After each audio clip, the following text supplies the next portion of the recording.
សួស្តីពុកម៉ែបងប្អូនទាំងអស់គ្នាជួបគ្នាវិញខ្ញុំនៅវីដេអូថ្មីថ្ងៃនេះខ្ញុំមានវីដេអូថ្មីចែកជូនដល់ពុកម៉ែបងប្អូនទាំងអស់គ្នាអំពីរបៀបនៃការដូរឈ្មោះជាមួយនឹងប្រព័ន្ធ Telegram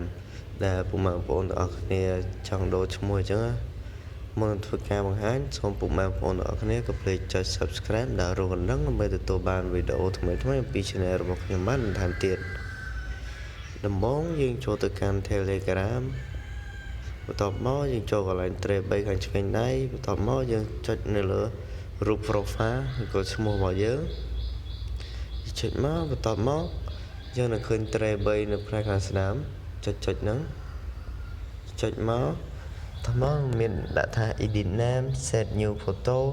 save to gallery បន្ទាប់មក delete អញ្ចឹងយើងយក edit name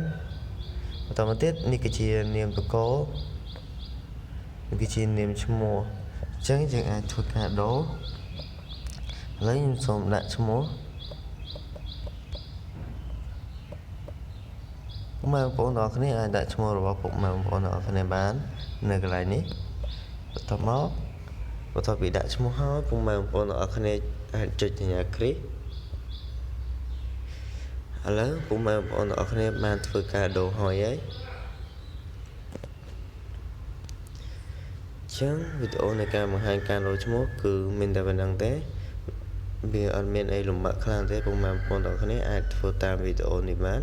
ដោយគ្រាន់តែមើលឲ្យទាន់ទៅពុកម៉ែបងប្អូនទាំងគ្នាពុកម៉ែបងប្អូនទាំងគ្នាសូមភ្លេចចុច Subscribe ដាក់រូបកណ្ដឹងដើម្បីទទួលបានវីដេអូថ្មីៗអំពី Channel របស់ខ្ញុំបានបន្ថែមទៀត